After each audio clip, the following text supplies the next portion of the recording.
Hello, dear friends. Welcome to this program, our moments with God, our moments with the Word of God, our moments with the love, mercy, and compassion of God, our moments also with the holy ones of God, the saints of God, and our moments also to turn onto ourselves, because all these are bound together: love of God, presence of God, Word of God, mercy of God, and our own inner self, because God's presence and God's love can be discovered, first of all, within us before we get out and find it elsewhere.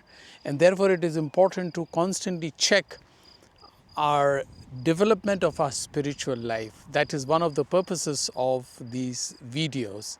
And if you like, you may please share the video with others and also subscribe to the channel.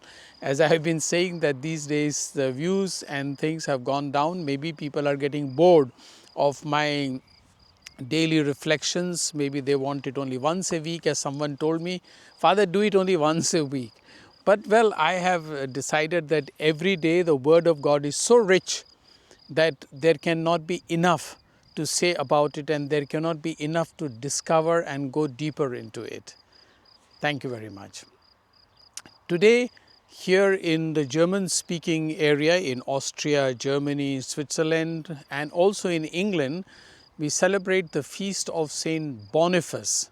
Saint Boniface, who was born in England, somewhere near in Exeter, which is on the southwestern corner of England, and he became a monk, a Benedictine monk, and was even made an abbot of a monastery like this. This is not exactly the monastery in Exeter, but he became a monk in monastery like this. But even though he was a monk and had an important position, he had an inspiration to be a missionary. So he was appointed as bishop in Germany by the Pope. So he came to Germany, and again he founded some more monasteries like this and brought about a lot of reform in the German church.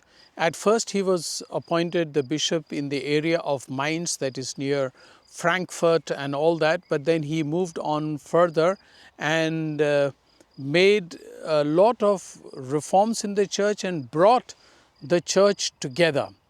You see, this splitting in the churches and having different opinions in the churches has existed from a long time. And that's why, like yesterday, also today, the Gospel speaks about Jesus praying to the Father, again, like yesterday, that just as you and I, Father, are one, they may be one. As you and me are one, they may be one. This was one of the major concerns of Jesus, as also we heard yesterday from the first reading. Paul was saying in yesterday's reading to the church in Ephesus that to keep the flock together, and he knows that after he has left, wolves will come amongst you, means people themselves, and among you themselves they will present truth as perverted truth, and they will split the flock. And that's why it was important for Jesus to pray for unity. Saint Boniface, being a Benedictine monk, did a lot of groundwork and tried to make corrections in the structure of the church at that time, and was very popular. He is even popular today. Just in 2019, he was again made the patron of Devon, that is again a place in Germany, though he is known as the Apostle of Germany. Yeah, he is known as Apostle of Germany, though born in England. That is what the missionary zeal of missionaries does. It brings people to carry the message of Christ, and they may found important monasteries like this, or build convents and mission stations, mainly to share the Word of God, which is what I am also trying to do. And I hope Saint Boniface will help me through you to spread the Word of God even in a more distant places. And if you like, you may please subscribe to this channel. Thank you.